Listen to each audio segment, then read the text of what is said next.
지난 한 주도 평안하셨습니까? 4월 마지막 주 포커스잇입니다. 첫 소식입니다. 나와봐야 알겠지만 갤럭시 S3의 루머가 무성했는데요.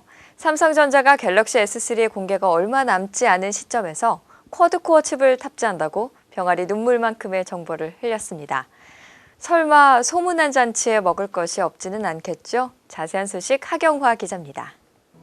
베일에 쌓인 갤럭시 S3의 공개가 코앞으로 다가왔습니다. 오는 5월 3일 런던에서 개최되는 삼성 모바일 언팩 행사를 통해 모습을 드러낼 예정인데요. 앞서 출시된 갤럭시 시리즈가 전 세계적으로 큰 인기를 끌었던 만큼 갤럭시 S3의 등장에 업계의 관심이 집중된 상태입니다. 새로운 갤럭시에서 가장 기대되고 있는 것은 바로 디자인입니다. 이전까지와는 전혀 다른 디자인을 선보일 것이라고 하는데요. 제품 컬러부터 색다를 것 같습니다. 갤럭시 S3의 컬러에 대한 예측 근거는 바로 모바일 언팩 행사의 미디어 초청장입니다. 넥스트 갤럭시를 소개한다는 심플한 초청장에는 흰색과 파란색의 조약돌 무늬가 그려져 있습니다. 이 초청장은 제품의 디자인을 상징하는데요. 파란색은 삼성전자의 브랜드 컬러이기도 합니다. 때문에 갤럭시 S3는 블루 컬러와 화이트 컬러로 출시되며 가볍고 강한 세라믹 케이스를 사용할 것으로 예상됩니다. 삼성전자는 갤럭시 S3에 자체 개발한 쿼드코어 모바일 AP를 탑재한다고 발표했습니다. 엑시노스 4 쿼드는 기존 듀얼코어 AP에 비해 전력 소비는 줄이고 데이터 처리 능력은 2배 향상시켰습니다.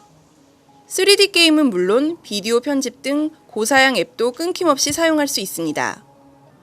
지난 23일 삼성전자는 1분짜리 티저 영상을 공개했습니다.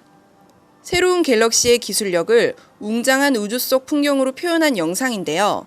제품 관련 단서는 조금도 찾아볼 수 없었지만 애플 팬들을 양떼로 표현해 비하하는 등 갤럭시 S3에 대한 강한 자신감을 엿볼 수 있었습니다. 이제 곧 새로운 갤럭시가 모습을 드러냅니다. 국내 출시 일정은 정해지지 않았지만 소비자들의 기대감은 이미 크게 고조된 상태입니다. 차세대 갤럭시가 전작의 명성을 이어갈지 다음 주면 판가름 나게 됩니다. 미디어잇 하경화입니다. 세상이 연두색으로 바뀌면서 사진 찍기 좋은 계절이 왔는데요.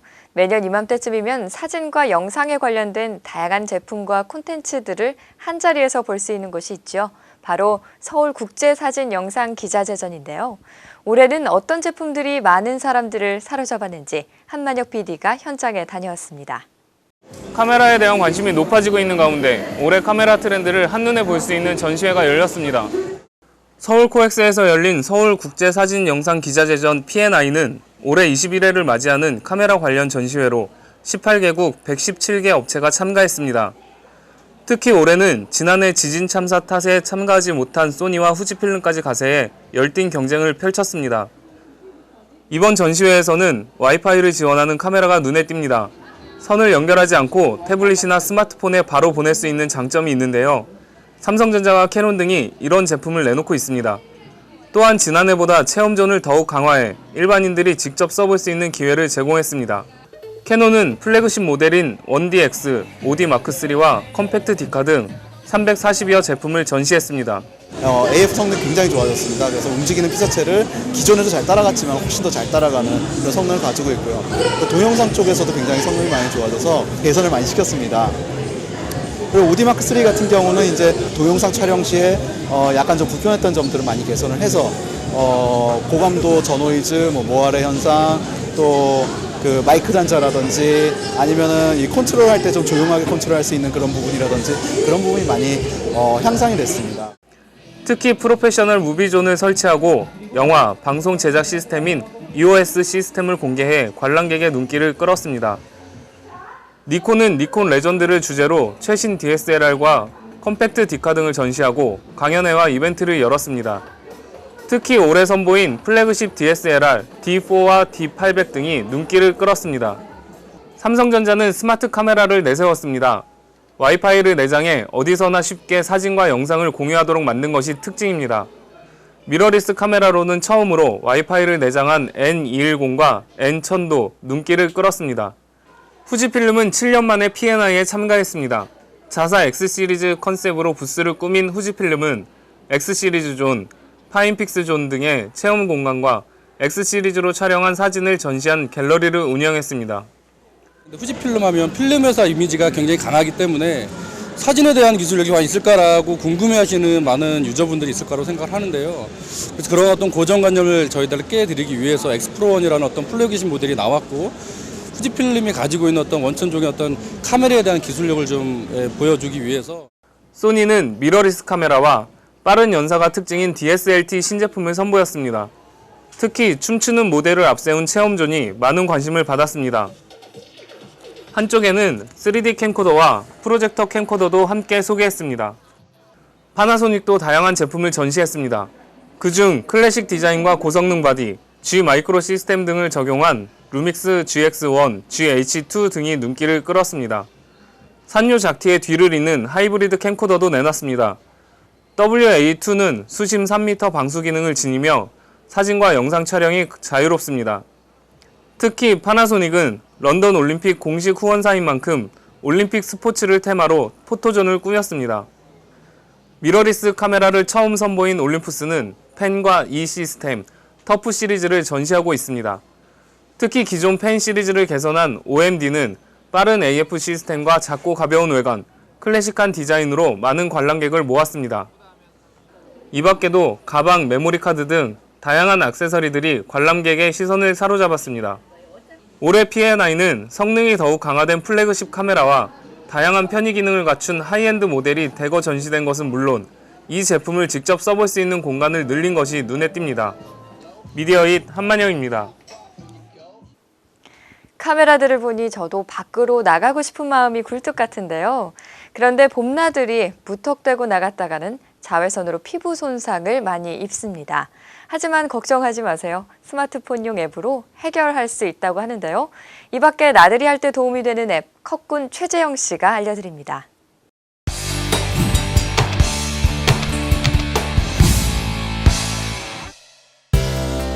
조금 있으면 5월 가정의 달이죠. 그런 만큼 가족들과 연인끼리 나들이가 많아질 텐데요. 오늘은 야외에서 유용하게 활용할 수 있는 스마트폰 앱을 소개하겠습니다. 봄볕에는 며느리 내보내고 가을에는 딸을 내보내는 속담이 있죠. 바로 봄에 내리쬐는 햇살에는 자외선이 많기 때문입니다. 나들이 하기 좋은 맑은 날씨지만 겨울에 약해진 피부가 자칫 자외선에 많은 트러블이 일어날 수 있는데요. 스마트폰 앱으로 그날의 자외선 지수와 내 피부에 맞는 화장법을 알아보는 피부예보 플러스로 미리 대비하세요. 앱을 처음 실행하면 성별, 나이, 피부 타입 등을 선택하는 화면이 나옵니다. 날씨에는 오늘의 날씨, 기온, 습도, 풍속, 자외선 지수가 표시됩니다.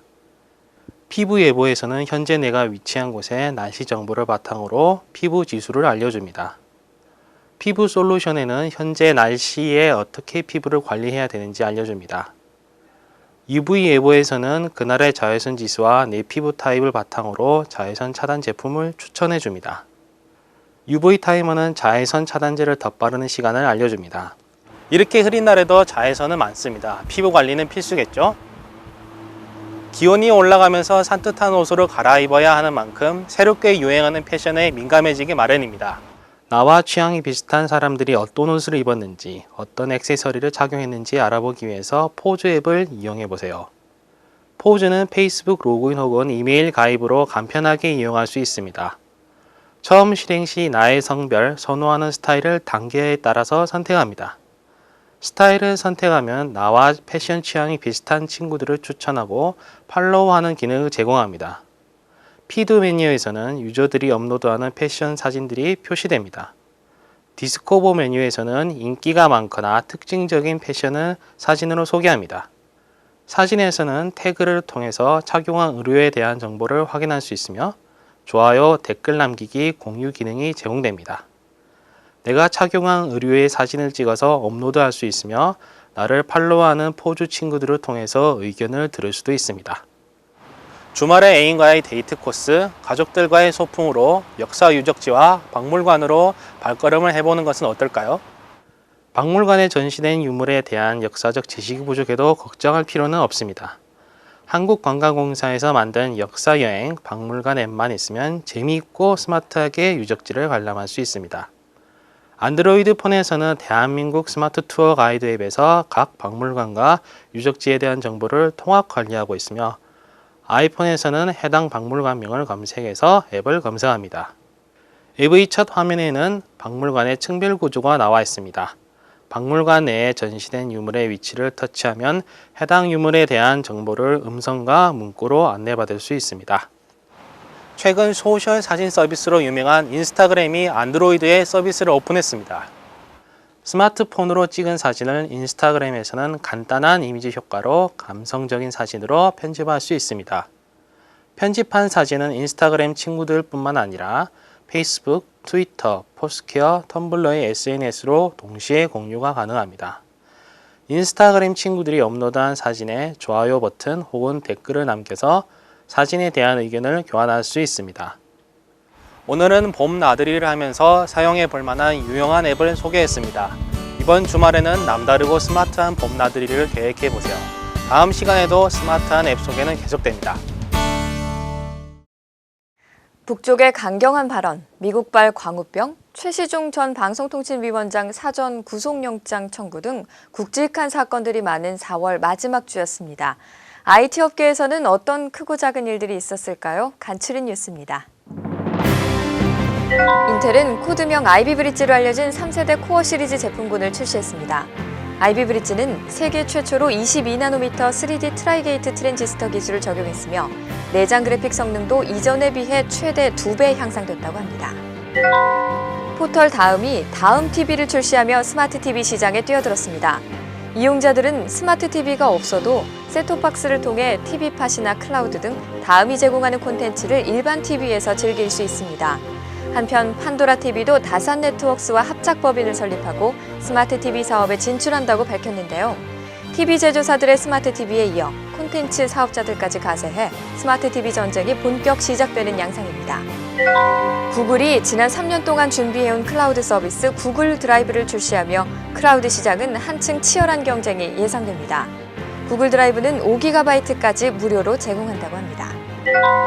지난 25일부터 사전 테스트를 진행하고 있는 NC소프트의 블레이드 앤 소울이 오는 5월 11일부터 전국 1000개 PC방에서 3차 CBT를 동시에 실시한다고 밝혔습니다. 지난 20일 애플의 뉴 아이패드가 국내에 공식 판매되면서 기존 모델인 아이패드 2의 가격은 계속 떨어지고 있습니다. 와이파이 16GB의 경우 애플 스토어에서는 50만 원에 판매하고 있지만 실제 온라인에서는 44만 원대에 거래되고 있습니다. 한국소비자원은 중고자동차 거래 시 매매업자가 교부하는 중고자동차 성능 및 상태 점검 기록부의 내용이 부실해 소비자 피해가 빈발하는 것으로 조사됐다고 밝혔습니다. 따라서 중고차를 구입할 때는 주행거리나 기록부만 믿지 말고 내용이 실제 차량과 동일한지 확인 후에 계약해야 한다고 강조했습니다. 앞으로는 스마트폰 바코드로 결제가 가능할 것으로 보입니다. 금융결제원은 일회용 바코드를 내려받아 오프라인에서 제시하면 등록한 계좌에서 실시간으로 결제액이 빠져나가는 바코드 계좌이체 결제 서비스를 5월부터 도입한다고 밝혔습니다. 블리자드 엔터테인먼트 코리아는 지난 25일 국내 첫 테스트에 돌입한 디아블로3의 한글판을 최초 공개했습니다. 이날 공개된 한글판 디아블로3는 한글 폰트를 게임 분위기와 알맞게 일치시켰으며 전체적인 한글화 수준도 높은 편으로 현장에서 게임을 체험한 이들에게 좋은 평가를 받았다고 합니다.